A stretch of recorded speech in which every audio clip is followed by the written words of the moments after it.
MP Kesineni చిన్నిపై YCP నేత దేవినేని అవినాష్ చేసిన వ్యాఖ్యలను AP organic certification authority chairman సేవల దేవదత్ తీవ్రంగా ఖండించారు.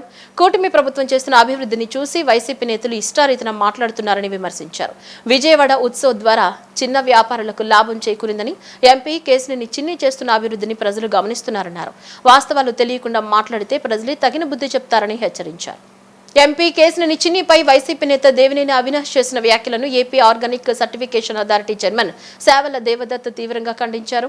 కూటమి ప్రభుత్వం చేస్తున్న అభివృద్ధిని చూసి వైసీపీ నేతలు ఇష్టారీతిన మాట్లాడుతున్నారని విమర్శించారు. విజయవాడ ఉత్సవ్ ద్వారా చిన్న వ్యాపారులకు లాభం చేకూరిందని, ఎంపీ కేసినేని చిన్ని చేస్తున్న అభివృద్ధిని ప్రజలు గమనిస్తున్నారన్నారు. వాస్తవాలు తెలియకుండా మాట్లాడితే ప్రజలే తగిన బుద్ధి చెప్తారని హెచ్చరించారు. ఎన్టీఆర్ జిల్లా వైఎస్ఆర్సీపీ అధ్యక్షుడు దేవినేని అవినాష్ నిన్న పత్రికా సమావేశంలో మాట్లాడుతూ ఆంధ్రప్రదేశ్ రాష్ట్రంలో మరి ముఖ్యంగా ఎన్టీఆర్ జిల్లాలో ఎంతో అవినీతి జరుగుతుంది, అభివృద్ధి ఏమాత్రం లేదు అనేసి వాస్తవాలు తెలియకుండా అవాస్తవాలు మాట్లాడిన దానికి వారికి తెలియని వాస్తవాలు తెలియజేయాలనేసి ఈ సమావేశం ఏర్పాటు చేయడం జరిగింది.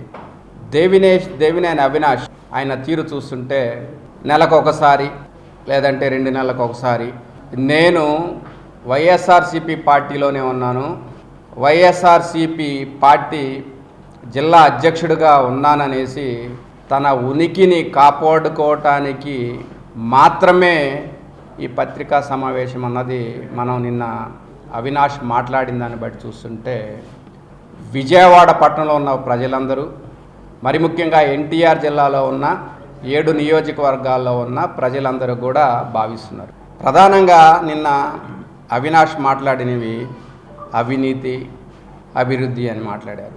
అలానే దేవాలయాల భూములు ఏవో కబ్జా చేశారు, కొల్లగొట్టారని మాట్లాడుతున్నారు. దేవినేని అవినాష్కి తెలియని వాస్తవం ఏంటంటే, అవును దేవాలయ భూములు ఇంతకుముందు వ్యవసాయ పరంగా వారికి సంవత్సరం మొత్తం మీద కూడా కొంత మొత్తం మీద దేవాలయాలకి ఎండోమెంట్ డిపార్ట్మెంట్స్కి ఇవ్వటం జరిగింది, ఏవైతే ఫీజులు ఉంటాయో.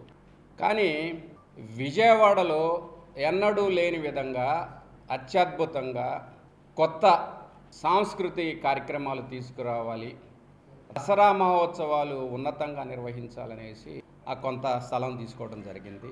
ప్రభుత్వ భూములు ఆంధ్రప్రదేశ్ రాష్ట్రం మొత్తం మీద విజయవాడలో చూసుకుంటే చాలా ప్రాంతాల్లో ప్రభుత్వ భూములు ఉన్నాయి. ఏ ప్రభుత్వ భూములైనా అది పెట్టారా?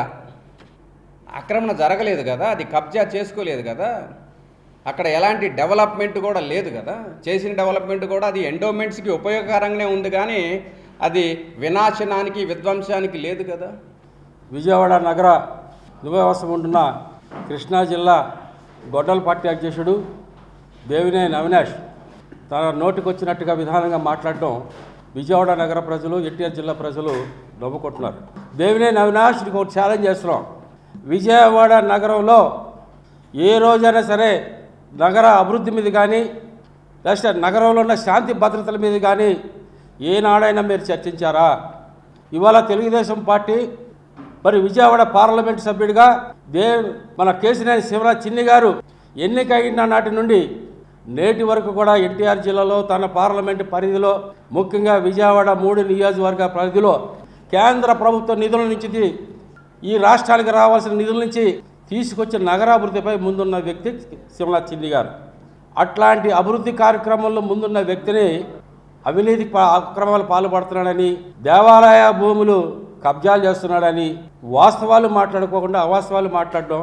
దేవినేని అవినాష్ నీకు ఒక సూటి ప్రశ్న చేస్తున్నా, నువ్వు నిజంగా చదువుకున్నావా లేకపోతే ఎల్కేజీలోంచి ఏలుముద్రగాడిగా పరిగణిస్తున్నావా? దేవాలయాల భూములు దేవాలయ ఎండోమెంట్ ట్రిబ్యునల్ యాక్ట్ ప్రకారం లీజుకి ఇచ్చే పర్పసే తప్ప అమ్ముకునే హక్కు వాళ్ళకి లేదు, కొనే హక్కు వీళ్ళకి లేదు. ఆంధ్ర లయోలా కళాశాలలో బీబీఏ ఏవియేషన్ మేనేజ్మెంట్ విభాగం ఇండిగో ఎయిర్లైన్స్ కోసం వార్షిక ప్యాకేజీని క్యాంపస్లో విజయవంతంగా నిర్వహించారు.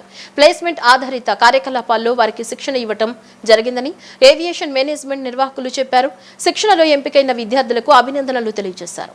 విజయవాడలోని ఆంధ్ర లయోలా అటానమస్ కాలేజ్ ఎఫ్లైట్ అవుట్ గోయింగ్ బ్యాచ్ లో ఎఫ్లైట్ గా ఉన్న 7 విద్యార్థులు ప్లేస్మెంట్లను పొంది అర్హత సాధించారు. ప్రయాణ భత్యం, ఇతర ప్రయోజనాలు కాకుండా 3 లక్షల వేతనం వీరికి అందనుంది. BBA ఏవియేషన్ మేనేజ్మెంట్ ప్రోగ్రాం విద్యార్థులకు విమానాశ్రయ కార్యకలాపాలు, విమానయాన భద్రత, కస్టమర్ సేవ, కమ్యూనికేషన్, ఇంటర్న్షిప్లు, పారిశ్రామిక సందర్శనలు, వర్క్షాప్లు, ప్లేస్మెంట్ ఆధారిత కార్యకలాపాల్లో శిక్షణ ఇస్తున్నామని ఆంధ్ర లయోలా డిగ్రీ కళాశాల అటానమస్ కాలేజ్ విజయవాడ ప్రతినిధులు పేర్కొన్నారు. పరిశ్రమ ఆధారిత నైపుణ్యాలు కలిగి ఉంటుందని, బోర్డింగ్, ఆన్ టైం ఫ్లైట్లు బయలుదేరేటట్లు చూసుకోవడం జరుగుతుందన్నారు. ఎంపికైన విద్యార్థులను రెవరెండ్ మెల్చియర్ అభినందించారు. Training and placement cell principal reverend father Melchior, chairman Moulali, విభాగాధిపతి doctor P Vasavi, aviation faculty సభ్యులు ఎస్ అవినాష్, నిషా జైష్వాల్ మరియు జె స్వప్న విద్యార్థుల ప్రతిభకు అభినందనలు తెలియజేశారు. ఏవియేషన్ ప్లేస్మెంట్ డ్రైవ్ ను విజయవంతం చేయడంలో వారి మార్గదర్శకత్వం, మద్దతు డాక్టర్ జి సహాయ Bhaskaran, training and placement officer, Andhra Loyola degree autonomous college వారు పాల్గొన్నారు. ఇంధన ధరల పెంపుతో ప్రజలపై ప్రభుత్వం భారాలు మోపుతోందని వైసీపీ ఎమ్మెల్సీ లేళ్ల అప్పిరెడ్డి మండిపడ్డారు. పెట్రోల్, డీజిల్ పై భారీగా పన్నులు వేసి ప్రజల నడ్డి విరుస్తున్నారని ఆరోపించారు. అమరావతి పేరుతో అదనపు ట్యాక్స్ వేయడం అన్యాయమన్నారు. జగన్ ప్రభుత్వం కరోనా సమయంలో ప్రజలపై భారం పడకుండా చర్యలు తీసుకుందని, కానీ ప్రస్తుతం కూటమి ప్రభుత్వం మాత్రం ప్రజా సమస్యలపై పట్టించుకోవడం లేదని విమర్శించారు. ఇంధన ధరల పెంపుపై అడిగిన ప్రశ్నలకు సమాధానం చెప్పకుండా మంత్రులు దూషణలకు దిగుతున్నారని అప్పిరెడ్డి వ్యాఖ్యానించారు. ప్రజల కోసం పనిచేస్తున్నటువంటి ప్రభుత్వంగా ఈ ప్రభుత్వం ఆలోచన చేయట్లేదన్న అంశాన్ని గట్టిగా చెప్పదలుచుకున్నాం. అధికారంలోకి రాకముందు ఒక మాట, అధికారంలోకి వచ్చిన తర్వాత మరో మాట మాట్లాడే అబద్ధాల ప్రభుత్వం బహుశా భారతదేశంలో ఎక్కడా కూడా ఈ మాదిరిగా పరిపాలన చేస్తున్నటువంటి ప్రభుత్వం మనం చూస్తున్నటువంటి పరిస్థితి లేదు. ఎన్నికలకు ముందు అలివిగానటువంటి అనేక హామీల్ని ఏదో ఒక విధంగా అధికారంలో రావాలా, అధికారంలోకి వచ్చిన తర్వాత ప్రజల్ని వెన్నుపోటు పడవాలనే దృక్పథంతోనే ఈ ప్రభుత్వం యావత్తూ కూడా పరిపాలన ముందుకు కొనసాగిస్తున్నటువంటి పరిస్థితులు కూడా ఇవాళ కళ్ళకు కట్టినట్టుగా కనిపిస్తూ ఉన్నాయి. ఏదో రాజకీయాల్లో కొత్తగా రాజకీయ పార్టీని ప్రారంభించి వచ్చినటువంటి వ్యక్తులు, కొత్తగా అధికారాన్ని చేపట్టినటువంటి వ్యక్తులు సహజంగా అబద్ధాలు చెప్పారంటే ఏదైనా కొంత వినటానికన్నా కూడా వినసొప్పుగా ఉండే పరిస్థితులు ఉంటాయి. ఆయనే చెబుతాడు 40 సంవత్సరాల పైన రాజకీయ ఇండస్ట్రీ ఉందని, 4వసారి ముఖ్యమంత్రిగా పరిపాలన చేస్తున్నానని చెప్పుకునే చంద్రబాబు నాయుడు గారి పరిపాలనలో ఇవాళ రాష్ట్రంలో ప్రజానీకం యావత్తు కూడా ప్రభుత్వ పరంగా రావాల్సినటువంటి స్కీములన్నీ కూడా ఇవాళ లేనటువంటి పరిస్థితులు ఒక పక్కుంటే, మరో పక్క వెన్నుపోటు పార్టీగా పేరొందినటువంటి ఈ ప్రభుత్వం తెలుగుదేశం పార్టీ ప్రజలకి పన్నుపోటు వేస్తున్నటువంటి అంశాలని ఈ సందర్భంగా ప్రస్తుత పోటీ ప్రపంచంలో విద్యతో పాటు సాంకేతిక, కమ్యూనికేషన్, ఉద్యోగ సంబంధిత నైపుణ్యాలు పెంపొందించుకున్నప్పుడే విద్యార్థులకు మెరుగైన ఉపాధి అవకాశాలు లభిస్తాయని పలువురు విద్యావేత్తలు అభిప్రాయపడ్డారు. విద్యార్థులు విద్యను ఉద్యోగ అవకాశాలకు అనుసంధానం చేసుకునే దిశగా కృషి చేయాలన్నారు. కేబిఎన్ కళాశాలలో ఘనంగా నిర్వహించిన క్యాట్ 2K26 అచీవర్స్ డే కార్యక్రమంలో వారు మాట్లాడారు. కార్యక్రమానికి ముఖ్య అతిథిగా హాజరైన Krishna university vice chancellor professor Ramji Koonan జ్యోతి ప్రజ్వలన చేసి కార్యక్రమాన్ని ప్రారంభించారు. అనంతరం ఆయన మాట్లాడుతూ కేబిఎన్ కళాశాల విద్యార్థులు ప్లేస్మెంట్ ద్వారా సాధించిన విజయాలు అభినందనీయమని పేర్కొన్నారు. ఒక విద్యార్థి ఉద్యోగం సంపాదించడం మాత్రమే కాకుండా ఆయా సంస్థల్లో తన ప్రతిభను నిరూపించుకోవడం కూడా ముఖ్యమన్నారు. ప్రపంచవ్యాప్తంగా సాంకేతిక పరిజ్ఞానం అత్యంత వేగంగా అభివృద్ధి చెందుతున్న నేపథ్యంలో విద్యార్థులు నిరంతరం తమ నైపుణ్యాలు మెరుగుపరుచుకోవాలని సూచించారు. SPVV Hindu high schools committee general secretary and correspondent Gopishetti Mallaiah మాట్లాడుతూ సంప్రదాయ విద్యతో పాటు ఉపాధి ఆధారిత నైపుణ్యాల్లో పట్టు సాధించిన వారికి ఉన్నత స్థాయి ఉద్యోగాలు సులభంగా లభిస్తాయన్నారు. విద్యార్థులు విద్యను ఉద్యోగావకాశాలకు అనుసంధానం చేసుకునే దిశగా కృషి చేయాలన్నారు. కేబిఎన్ కళాశాల ప్రిన్సిపల్ డాక్టర్ జి కృష్ణవేణి మాట్లాడుతూ ప్రస్తుత విద్యా సంవత్సరంలో 600కు పైగా క్యాంపస్ ప్లేస్మెంట్ సాధించడం ద్వారా కృష్ణా యూనివర్సిటీ పరిధిలోని కళాశాలలో తమ కళాశాల ప్లేస్మెంట్ విభాగం అగ్రస్థానంలో నిలిచిందని తెలిపారు. విద్యార్థుల ప్రతిభ, అధ్యాపకుల కృషి, యాజమాన్యం అందిస్తున్న మద్దతు వల్లే ఈ విజయాలు సాధ్యమయ్యాయని పేర్కొన్నారు. ఆడుతూ పాడుతూ సరదాగా కాలక్షేపం చేసుకుంటూ చదువుని చక్కగా తీర్చిదిద్దుకుని మరి మొదటి తఫానే మీరు బ్రహ్మాండంగా మన దగ్గరికి వస్తున్నటువంటి 40 నుంచి మరి ఈ సంవత్సరం ప్రత్యేకంగా ప్లేస్మెంట్ సెల్కి శ్రీనివాసరెడ్డి గారికి హ్యాట్సాప్ చెప్పాలి. 57 కంపెనీలు నాకు తెలిసి మన చుట్టుపక్కలలోనే కాదు ఆంధ్ర రాష్ట్రం మొత్తం మీద కూడా 57 కంపెనీలు వచ్చిన ఏకైక కాలేజీ అది కేబిఎన్ కాలేజీ. అలాంటి కేబిఎన్ కాలేజీలో మేమంతా గర్వపడేలాగా మీరందరూ ఉద్యోగాలు తెచ్చుకుని మరి మీ తల్లిదండ్రులకు ఆకాంక్షలకు అనుగుణంగా మీ టీచర్స్ అయినా మేమంతా గర్వపడేలాగా మరి ఈ సంస్థను నెలకొల్పినటువంటి పెద్దలు, మేనేజ్మెంట్ సభ్యులు అందరూ కూడా గర్వపడేలాగా ఎక్కడ ఉన్నా సరే బ్రహ్మాండంగా రాణించండి. అందరూ చేతిలో ఉద్యోగంతో పంపిస్తున్నందుకు, మీరు మీ అబ్బాయిని ఇక్కడ, అమ్మాయిని కానీ ఇక్కడ ఆప్షన్ తీసుకున్నందుకు మీకు కూడా ధన్యవాదాలు తెలియజేస్తున్నాను. ముఖ్యంగా స్టూడెంట్స్కి, ప్రెస్ అండ్ మీడియాకి జస్ట్ నా ఒక 10 to 15 minutes కాన్సన్ట్రేట్ చేయండి. అంటే మీ లైఫ్లో ఇప్పటి వరకు మీరు around 2 decades, more than 2 decades, you have spent your entire journey in education. You got a lot of knowledge and wisdom, skill set, career guidance. Now what to be done in future? One thing is, till now you have a model paper, you have a syllabus, there is a mid-exam, quizzes, class test. There is a systematic pattern. You are writing an exam, you are getting the marks. But for tomorrow onwards, there is no syllabus, no model paper, nothing. You have to frame your syllabus, you have to frame your everything. 2005లో KBN కాలేజీలో placement cell అనేది పెట్టడం జరిగింది.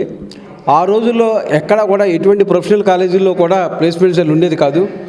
ఆ టైంలో placement cell పెట్టడం మూలంగా సొసైటీకి ఏం కావాలి, ఇండస్ట్రీకి ఏం కావాలి, దానికి తగ్గట్టుగా పిల్లల్ని మనం ఎలా తయారు చేయాలి, దానికి తగ్గట్టుగా మనం ఏ కోర్సులు పెట్టాలి, ఏ కోర్సుల్లో పిల్లలకి ట్రైనప్ చేయాలి అనేది ఆలోచించుకుంటూ ఇవాళ ఈ స్టేజ్కి తీసుకురావడం జరిగింది. గత 5 ఏళ్లుగా దాదాపు ఉద్యోగం అడిగిన ప్రతి ఒక్కరికి కూడా క్యాంపస్లో ఉద్యోగం ఇచ్చి పంపిస్తున్నాం. ఇవాళ ఉద్యోగంతో పాటు హై ప్యాకేజీ ఉద్యోగాల కోసం చూస్తూ ఇవాళ మంచి మంచి ఉద్యోగాలు దాదాపు 8 lakhs పైన 100 మందికి ఉద్యోగం ఒక డిగ్రీ కాలేజీలో ఇవ్వటువంటి మాటలు కాదు. అటువంటి స్థాయికి వాళ్ళ కేబిఎన్ కాలేజీ చేరింది. అది ఎంతో గర్వంగా ఉంది. దీంతో పాటుగా ఎవరైనా జాబ్ కాదు, మేము మా కొత్త ఐడియాతో మేము ఇండస్ట్రీలకి వెళ్తామని చెప్పిన వాళ్ళకి ఆ విధంగా కూడా కేబిఎన్ కాలేజీ ఐహబ్ ద్వారా వాళ్ళకి సపోర్ట్ చేస్తూ వాళ్ళ ఐడియాని రియాలిటీకి తీసుకొచ్చి వాళ్ళకి కావాల్సిన సపోర్ట్ అంతా కూడా చేయడం ఈ కాలేజీలో జరుగుతోంది. ఎక్కడైనా సరే విద్యా వ్యవస్థలో సర్టిఫికేట్ వరకే ఆలోచిస్తారు. కానీ మా మేనేజ్మెంటు డిగ్రీతో పాటు బయటికి జాబు ఇచ్చే విధంగా దాదాపు 20 ఏళ్ళ నుంచి చేస్తున్నాము. ఇది మాకెంతో ఆనందదాయకంగా ఉంది. మా కమిటీకి కూడా గర్వకారణంగా ఉంది. అలాగే 600 మంది విద్యార్థులు, 1200 మంది విద్యార్థులకి ఈ జాబ్ ఆపర్చునిటీ ఇవ్వడం గొప్ప కారణం. ఇది ఎంతో గొప్పగా ఉంది. దాన్ని బట్టి ఏంటి అని చెప్పంటే స్టూడెంట్స్ ఉన్నటువంటి అన్ని రకాల క్వాలిటీస్ని మేము ఫోకస్ చేసి విద్యార్థులకు ఉపయోగపడే విధంగా మంచి మంచి శాలరీస్తో వాళ్ళ భవిష్యత్తు మంచి విధంగా తయారు చేస్తున్నాము. ఇది మా సొసైటీ వాళ్ళు మమ్మల్ని మా సర్వీస్ వాడుకోమని చెప్పి కోరుతూ సెలవు తీసుకున్నాను. Thank you. అందరికీ నమస్కారం. నా పేరు పారేపల్లి హేమసుందర్. నేను BCA స్టూడెంట్ని. నాకు ఇంటెలిపాత్ కంపెనీలో 8 LPA CTC ప్యాకేజ్ వచ్చింది. అలాగే ఇన్ఫోసిస్ TCS అనే సాఫ్ట్వేర్ కంపెనీలో కూడా సాఫ్ట్వేర్ డెవలపర్గా నాకు అవకాశం వచ్చింది. కేబిఎన్ కాలేజీకి నేను ఎంతో కృతజ్ఞతతో ఉంటాను. Thank you. నా పేరు జి శ్రీలాస్య. నేను కేబిఎన్ కాలేజీలో BCA చదువుతున్నాను. నేను డిలాయిట్ అనే కంపెనీలో ప్లేస్ అయ్యాను. ప్యాకేజ్ వచ్చేసి 3.25 CTC. నేను BSc డేటా సైన్స్ చదివాను కేబిఎన్ కాలేజ్లో. నాకు ఫైనల్ ఇయర్లో 3 ప్లేస్మెంట్స్ వచ్చాయి. అందులో నేను జైస్కి వెళ్ళడానికి చూస్ చేసుకున్నాను. 3.6 LPAతో వచ్చింది.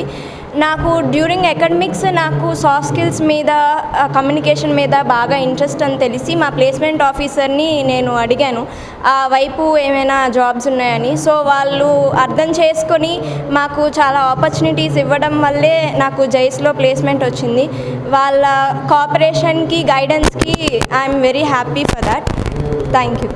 అందరికీ నమస్కారం. నా పేరు బర్నాల జోష్న ప్రియ. నేను కేబిఎన్ కాలేజ్లో BBA చదివాను. నా ఫైనల్ ఇయర్లో నాకు 3 ప్లేస్మెంట్స్ వచ్చినాయి. TCS, E4U, ఫాక్సోకాన్లో వచ్చింది. నేను TCSకి వెళ్దామని అనుకుంటున్నా. 2.8 ప్యాకేజ్తో వచ్చింది. నాకు TCSలో ప్లేస్మెంట్ ఇచ్చినందుకు ప్లేస్మెంట్ సార్కి, కేబిఎన్ కాలేజ్కి thank you so much. So myself Ganesh, I am from KBN student. I recently completed my placement Tata Consultancy, the TCS company in Hyderabad. I am very honored to share with my feelings and my happiness to the KBN college for giving this wonderful opportunity. And thanks to the KBN president from Harika madam and Ramesh and regarding faculty members for giving this wonderful opportunity and guiding and supporting to pushing me and giving every opportunity from do everything and trying everything. So thank you for giving this opportunity, and thanks. I'm very grateful to being shared with my feelings with పరిశుభ్రతను కేవలం ప్రభుత్వ యంత్రాంగం మాత్రమే చేసే పనిగా కాకుండా ప్రతి పౌరుడి బాధ్యత అని నగరపాలక సంస్థ ప్రధాన వైద్యాధికారి అర్జున్ రావు అన్నారు. బహిరంగ ప్రదేశాలతో పాటు ప్రజలు తాము నివసించే ఇంటి పరిసరాలను కూడా ఎప్పటికప్పుడు పరిశుభ్రంగా ఉంచుకోవాలని ఆయన సూచించారు. రాష్ట్ర ప్రభుత్వం పట్టణాల్లో పారిశుద్ధ్యం పరిశుభ్రతను మెరుగుపరచడానికి స్వర్ణాంధ్ర స్వచ్ఛాంధ్ర సాధించడానికి చేపట్టిన రాష్ట్ర వ్యాప్త ప్రత్యేక ప్రచార కార్యక్రమంలో భాగంగా ఆపరేషన్ క్లీన్ స్వీప్ పేరిట 40-41 డివిజన్లో సంయుక్త ఆధ్వర్యంలో జరిగే కార్యక్రమానికి స్థానిక ప్రజాప్రతినిధులు సర్వ చిన్న సుబ్బయ్య హబీబ్తో పాటు నగరపాలక సంస్థ ప్రధాన వైద్యాధికారి అర్జున్ రావు ముఖ్య అతిథిగా పాల్గొని మార్గనిర్దేశం గావించారు. ఈ సందర్భంగా వారు మాట్లాడుతూ కార్యక్రమం యొక్క ముఖ్య ఉద్దేశాన్ని వివరించారు. రోడ్లు, వీధులు, బహిరంగ ప్రదేశాల్లో పేరుకుపోయిన చెత్తను, పాత చెత్త కుప్పలను పూర్తిగా తొలగించడంతో పాటు తడి పొడి చెత్తను ఇళ్ల నుంచే వేరు చేసి సేకరించే పద్ధతిని మరింత పటిష్టంగా నిర్వహిస్తున్నట్లు తెలిపారు. మురుగు కాలువలను శుభ్రం చేసి దోమల ఉత్పత్తిని అరికట్టడం ద్వారా ప్రజారోగ్యాన్ని కాపాడే దిశగా చర్యలు చేపడుతున్నామన్నారు. పరిశుభ్రతను కేవలం ప్రభుత్వ యంత్రాంగం మాత్రమే చేసే పనిగా కాకుండా ప్రతి పౌరుడు తాము నివసించే పట్టణాలను ఎప్పటికప్పుడు పరిశుభ్రంగా ఉంచడంలో భాగస్వాములు కావాలని పిలుపునిచ్చారు. ఈ కార్యక్రమంలో 40 division sanitary inspector why Adinarayanamurthy ఇంకా పారిశుద్ధ సిబ్బంది పాల్గొన్నారు.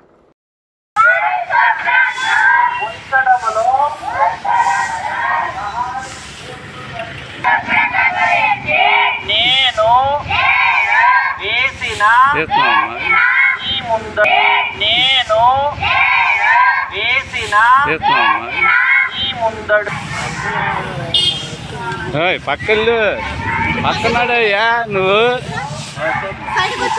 బులెటిన్ ముగించే ముందు హెడ్లైన్స్ మరోసారి.